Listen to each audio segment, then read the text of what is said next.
Hey, this is PCO, Perfect Creation 1, and you're listening to the Epicenter.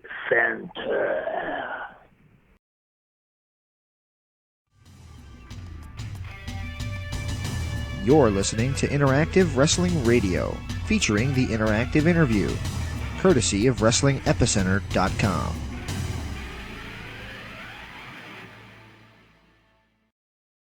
This is Ring of Honor's Ian Riccaboni, and you are in the Wrestling Epicenter. Welcome back to Interactive Wrestling Radio. On the Newsmaker line with me right now is a guy I've been bugging the poor guy over at Ring of Honor to set us up with for a little while now. So glad to finally have on the phone a guy I literally grew up watching and I'm still a huge fan of. PCO, are you with me, sir?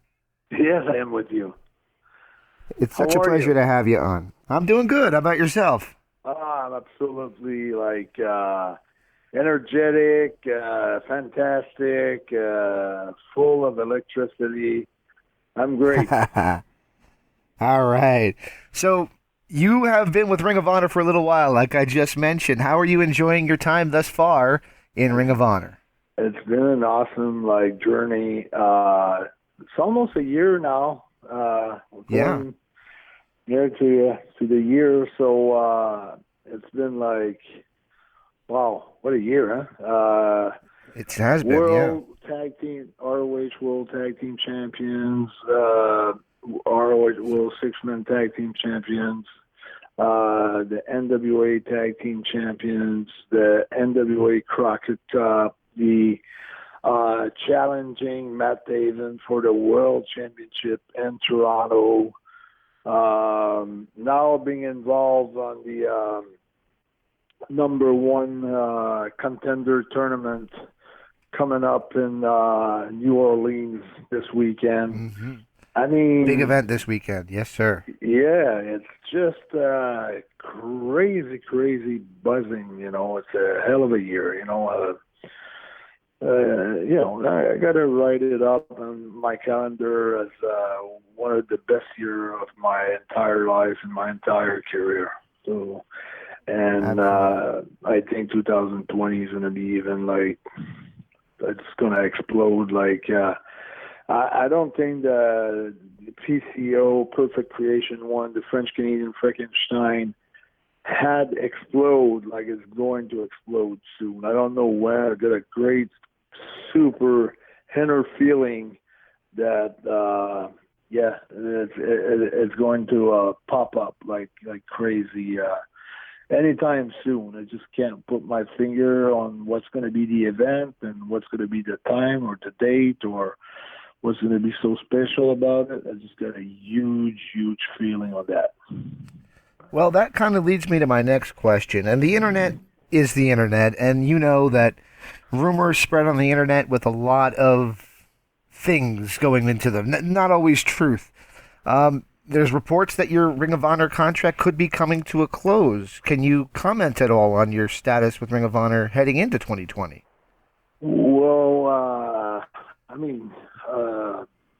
my contract is coming up soon.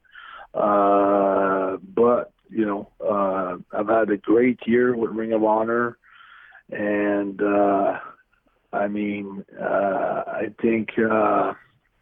I just think they're gonna do everything, and they got great resources, the St. Clair broadcast, the St. Clair Broadcasting. It's a huge TV company, a broadcasting company. They got resources. They got talented people. They got great, teams on all kind of fields, legal and marketing and things like that. So I think there's a bright future ahead for Ring of Honor. It's going to be very interesting in 2020. There's been a lot of big moves that have been made lately. And, I can't really, That's confirmed. I don't have like yeah. a magic wand. Like I can't predict the future that Right. much. They'd be crazy not to keep you. I'll say that for sure. They'd be crazy not to. I can't tell the future, but I just can tell you that they're going to be amazing in 2020. They're going to surprise. There's a lot of experts, that they may think, that they know what's going on or whatever. But it's the kind of company that can fight from under, and I know what I'm talking about because at one point nobody believed in myself or what I could do, or there was a point where I had to rebuild, and Right. and I did pretty good, I think, with everything that I have accomplished, and I would say so, super yeah. amazing. That'll be like a dream come true if ROH could pop up, with PCO, all together, and with the amazing talents, the team that we've got, and I know they're working on different other things. There's new guys coming in, the new talent joining, and it's going to be very, very interesting. But keep Ring of Honor under your radar. You might be surprised. I will do. Speaking of big things that Ring of Honor has done, I was on the media call that you did leading into the big one, the G1 Supercard at Madison Square Garden. I know during that press call you had mentioned that maybe you didn't love your WrestleMania 10 experience, 25 years almost to the day before. Coming out of the G1 Supercard, I know it wasn't a win for you, but were you happier with that performance, with that match that you had at G1 Supercard than your WrestleMania 10 match? Oh, way, way, way much happier because, first of all, I'm in a different state of mind myself than I was back then. I've got something that I'm doing something that it's myself. I am a monster. I'm walking kind of awkward. I have, different size of body parts that don't fit, and I got a small head. And that's me, that's who I am, and I'm strong, and I can do feats of strength, and I can do crazy bumps, and I can get hit by a car or hit on cement floors, adding 17 stitches over the top of my eye, finish my match, go to the hospital, telling the girl who's sewing me that, she's doing a great job, and she was like so devastated that I was telling them to just do it cold. I don't want any medication. I don't want anything. Just do it. Just sew me, and that's it. And I think walking the aisle, coming out of the electric chair with the Destro, and having 21,000 people in New York chanting, PCO's not human, he's not human, he's not human. Probably one of the best entrants ever. It is like, from what the company has been telling me, it's the greatest and most spectacular entrance of Ring of Honor existence, period. And I was watching The Undertaker entrance at the Madison Square Garden about a month ago or 3 weeks ago on Raw, and if I'm rewatching my entrance with Destro, wasn't this was like very similar as far as fan reactions and things like that. So best night at the Garden ever. So that's for sure. Absolutely. That was awesome to watch as a fan. You mentioned your entrance. I got to ask about the new theme song that Jim Johnston of WWE fame put together for you. How'd that come about, and how do you like your new tune? I really like the tune, the whole story with Jim. I'm not allowed to. If I knew, I would have asked him, if it's okay to talk about it, because we have we got an agreement where we have to know, what when we're doing an interview, if we want to talk about me and Jim, everything, I have to go through him. But what I can say, it's I made my entrance in Las Vegas on this, on a during the tournament against Kenny Kane, and the crowd is absolutely going nuts over it. So, and I had the song, I just had the song delivered a couple of days before.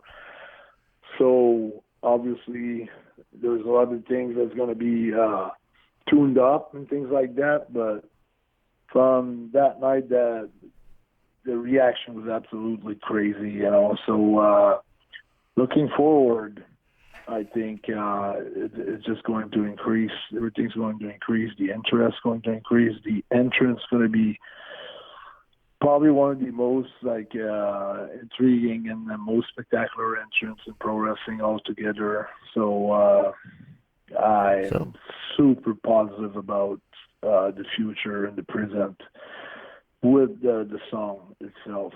That's the song that I really feel. I get the vibe for it. There's nothing that I don't like about that song. It was just like a dream come true to have someone with so much credibility and talent being able to work with that person and to come out with results I've been expecting for a great period of my career. Absolutely. Now, we all know PCO is not human, but watching you from a fan's point of view, seeing you take some of the bumps that you take, especially there's one in particular where you basically did a senton off the top rope to the outside and you bounced off the ring apron. You're watching it, and as a fan, you're thinking, this guy, there's no way any human being can get up, and then you sit up from it. I know that PCO is not human, but does PCO feel that in the morning at all? Well, I have to ask my friends and Villain Enterprises, because they always travel with me. We always travel together. Or any person on the roster, actually the Ring of Honor roster, most of the time that I'm going to go with the guys, have a glass of water or something after matches, I'm going to, because I can't sleep, just because I'm full of electricity and I'm hyped up and adrenaline and all that, so can't sleep, so it's just hang out with the guys, restaurant or something, and they always ask me the question, are you okay? Well, so look at me walk, the way I walk, and look at the way I sit. That's pretty usual. So it's I am. So I'm very, very 100% fully in shape. There's nothing, no restraining, no bad bumps or bruises or anything. No, it's just the regular life for PCO. Awesome. I have a few questions for you, not about Ring of Honor. Is that okay? Yeah. So I mentioned that I've been a fan of yours since literally, I was a kid. I'm 38 now, and I've been watching you since the early 90s. But one of my favorite ones you had was not a very long one, and it's one you don't get asked about very often. And that was your brief time in TNA under the mask as X. I really liked what they were doing there, and it seemed to not last very long. Why didn't it last very long, and did you enjoy that time as the big guy X Division wrestler? Well, I certainly did enjoy the beginning of it, winning that Super Battle Royal and coming in as heavyweight into a lightweight division. I think that was the idea too. And then after that they kept on doing it. But I think I was the first heavyweight to really mix up with the lightweight back then. Mm-hmm. And I came in with a pretty good win behind my back, and everything was going good. I just think I didn't, other than Jeff Jarrett back then, I didn't know anybody in the dressing room. I didn't know. I didn't get to know Dutch Mental. Probably didn't know who I was that much Dutch. I kind of was around him when he was managing in WWE. The twins, the Irish brothers. Right. And I knew after when I left, I knew they had also financial difficulties, and I knew that I was getting paid, a pretty good amount of money, and I was in every price for a young company at that time. Most of the guys were driving from Atlanta or Florida, or were living around, or traveling on kind of cheap airlines and things like that. So I was out in Montreal, and I don't know. I never asked any questions. I never. It didn't really bug me that much. It's something that I felt like I said, I feel like I didn't have no interaction that much, and then at that time. I didn't come in with any great maybe ideas for my character, or didn't ask for anything. It was pretty much just waiting to see if the company was going to do something great with me and something like that. It was just I was just on a different state of mind. Now it's I just see success in a very different way. I just think that every single little task, every little duties that I have to go through during my day, and I'm doing it with perfection. I'm with fun, with joy, and just upper my concentration so much that when I get involved in the moment, it's not like, okay, I got to be ready for that moment, because I've been in the moment every time, and at all times. So everything's been different. My discipline, getting up really early in the morning at 3:30 a.m. and starting my day that early, and going to the gym twice a day, and working on different little things. Everything has changed for me. It's not about the girls that I can pick up. It's not about going to the bar and get recognized by people. It's not about being a star. It's not about being famous. It's not about making history. If it is about something like that, it's because as a person, monster, whatever, non-human, I just want to push myself to perform always more, and to push the limits, and to basically, not just to be on a comfort zone, but always expand as a person, and that's all it is. That's just simple life. Everything in life is the same. Every flower, every trees, everything that exists in that cosmos is the same thing, and you just want to expand and get more knowledge, get more knowledgeable, and it's just pushing myself. It's just about pushing myself. All right. Awesome answer, by the way. Thank you for that. The next one I hate to ask you. I'm going to be honest with you because it's not something that I'm sure you love to still talk about in this day and age. But unfortunately, it ended up back on the Wrestling Newsline headlines when Bruce Prichard talked about the incident between yourself and Diesel Kevin Nash in Montreal. Does it bother you that still follows you today, that people still ask and talk to you about that? That incident that many think was probably the beginning of the end of your WWE run. It was, actually. It was a really bad move, and I can say I can take like 100% of the blame on this. You know what? The Kliq, they weren't cool back then. They were pretty much,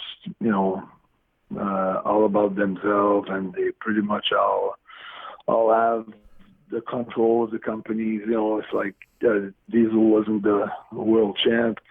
Well, Diesel and Sean would be the world tag team champ, and then Razor would be the IC champ, and then Triple H kind of joined, and the Kid, and they were all like a big brotherhood, and they were the Kliqs, and I don't know, at that point and that time and age, I was 25 years old and 26 maybe, and I just felt like I'm just gonna put my foot on the ground, and I'm just gonna say that's enough. I just felt like Vince didn't have the control of the company anymore. I felt like they had the control of the companies, and it made me kind of furious at the time. Like I said, I was young, with no experience whatsoever in a big league like that. I was like pretty much alone with all my thoughts and my problems, and I think I created 99.9% of the problem, so I confronted Shawn Michaels in '94 and then Diesel in '95, and I think I was my worst enemy, and the great thing about it is that I've learned so much, everything that I didn't like about, at one point, I was like just writing down things about what I didn't like about, those guys, and I started reading that piece of paper and then look at myself in the mirror, and that's a pretty good picture of myself, so it made me change from, at that point, it took a long time for me to understand a lot of things, but at that point, I stopped trying to change my outbound world and start to change myself from myself inside out. Change my world inside out instead of outside in. And it took a lot of years, and I worked on myself and personal development, and then I read a lot and went to a lot of conferences with, top guys and businesses, and changed my friends and changed the people that I was hanging out with, and then just was mounting a comeback, after that period of time. Around that all those things happened during 95, 96. So when I got let go in 99, then I started kind of mounted that comeback where changing myself inside and changing, a lot of things that I didn't like about myself, and then getting more disciplined and working hard, and right, the whole thing. And I didn't know when everything was gonna kind of be better for me or change for the best, but I certainly enjoy, what I'm going through since 2017. It's been a heck of a fun time, and it's just I think it's just like maybe people thought that when I did the Walter match in New Orleans in 2018. That burst, was going to be maybe just a burst, but it's just a big bamboo growing up, and it's going to come out soon, and that's going to be exploding all over the place. And it's like that kind of tree. It grows from behind and it grows from under, and you don't see it coming. It's growing, and then suddenly it's bang right in your face, and you haven't seen it come.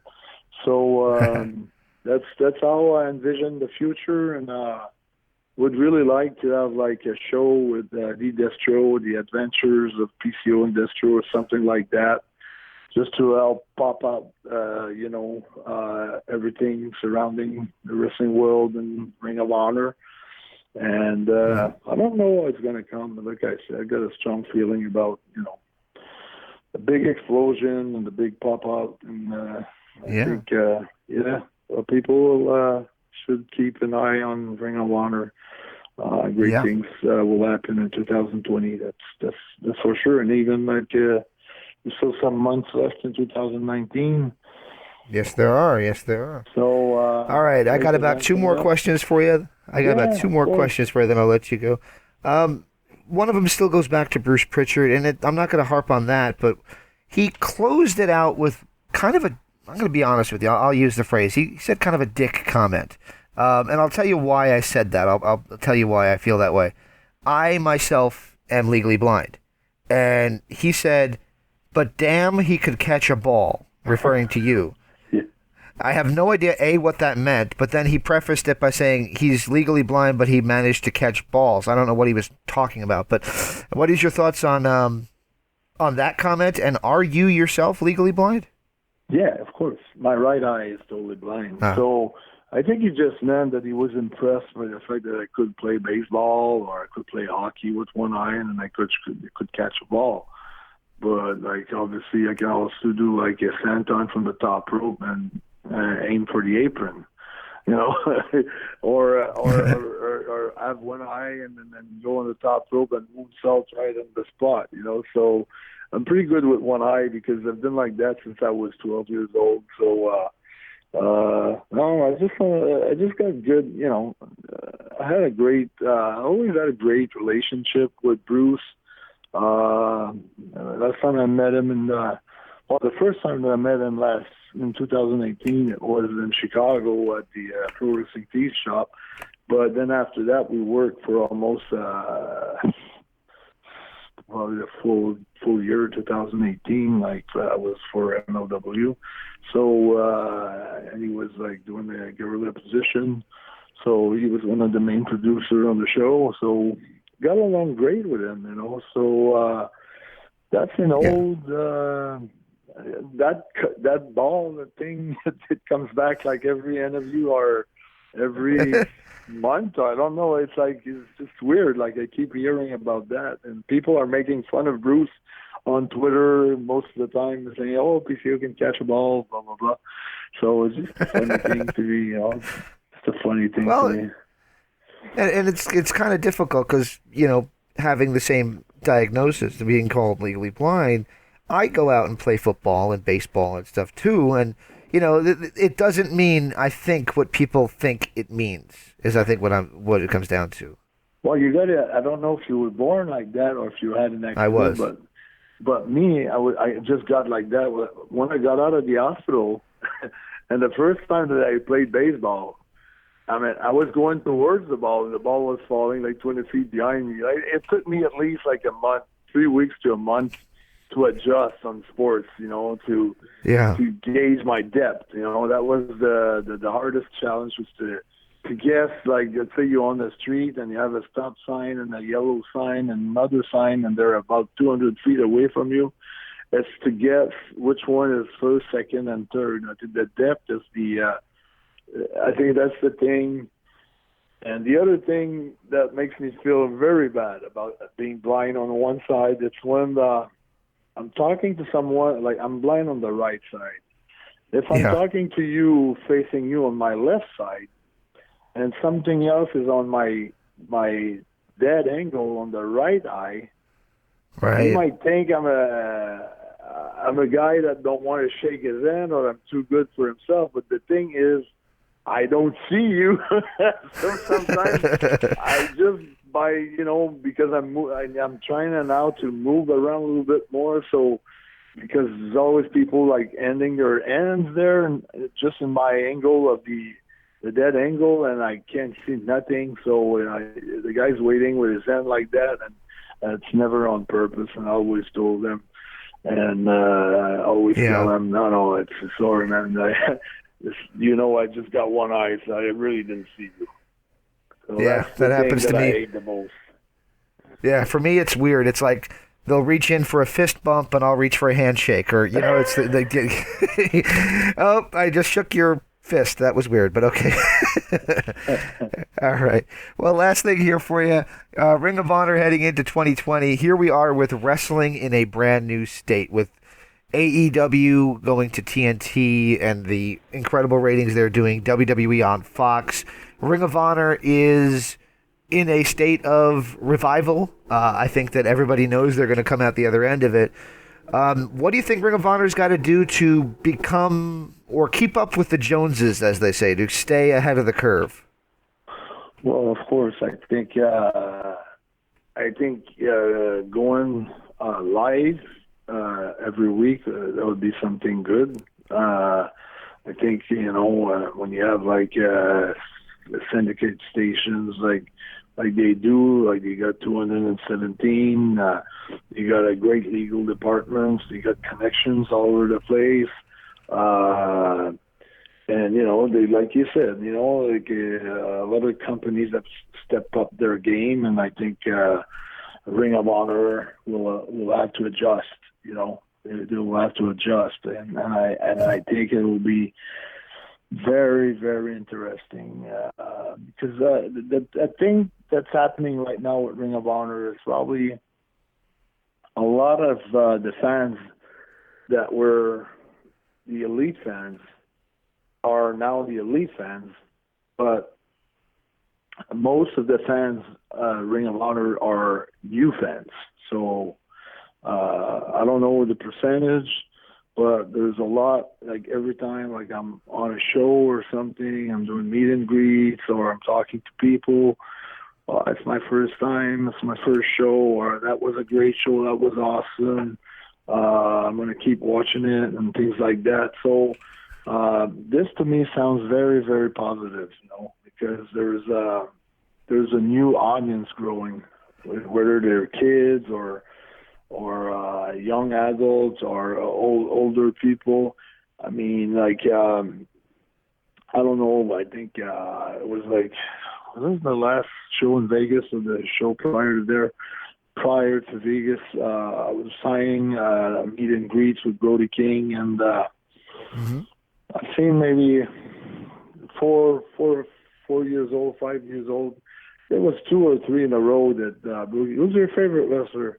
And it's the PCO. So like a young generation like that, tripping and having like a thrill to watch a monster, that's pretty awesome. And so I feel like I'm touching every generation, for different reasons. The kids, they like the whole thing, probably the electricity, and I don't know what it is. The kids are so amazing in front of me, and older people, like, they always come up to me. You make me feel good, and you make me feel bad at the same time. You make me feel good because you're my age and you're doing crazy things that as good as the 30 years old can do, but you make me feel bad because I don't do them. But anyways, I'm proud of you, man. So it's good.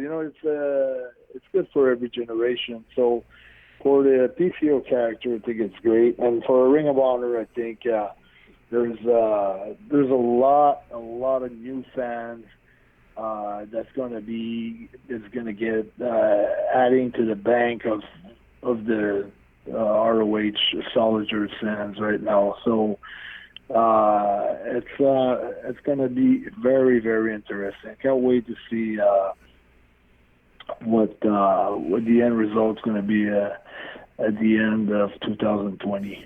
I know for a fact that myself, I'm gonna give my all like I do every day of my life. I know I'm just gonna get everything in and push really hard and to really, like I said, pop up and explode, and then with the great team that we have and the great staff and everything, hopefully everything's gonna pop up all together, So I got a very, very strong vibe about that. Absolutely. Well, I hope you're right. I can't wait to see Ring of Honor going forward. I'm a big fan. I've been a fan of Ring of Honor's. I'm a little late to the party. I came along about 10 years ago. Wasn't there for the beginning of them, but now I'm seeing, where they're headed, and the style of wrestling they present is the kind of wrestling I like to watch. So God bless you. Thank you for doing this with me. Hopefully they'll be able to get all their best act, and people that's going to, really search and do their work and be able to come up with a super great platform, and to compete on the same level as the others, and that's going to be super interesting. But nonetheless, the super great year coming up. There's a couple of months left in 2019 and beginning of 2020. So everything's looking super good. And I want to thank you so much for having me on your show. And thank you. It's been my pleasure. Hey, before I let you go, can I ask for one last favor from you? Of course. Do you mind if I ask for a station ID, just saying this is PCO? And you're listening to the Wrestling Epicenter. Epicenter, yeah. Yes, sir. Do you want me to count you down? Yeah. All right, we'll do it in 5, 4, 3, 2. This is PCO, and you're listening to the Epicenter. Let me do another one. More Robbo. Oh. I want to do Robbo. Okay. Can I add 5? a bit more? Yeah, whatever you want to do. Okay, you put your own spin on it, sure. And in 5, 4, 3. Hey, this is PCO Perfect Creation 1, and you're listening to the Epicenter. Hey, it's Tony Schiavone, and you're listening to the Wrestling Epicenter. And I would stick around, but I'm desperately out of time.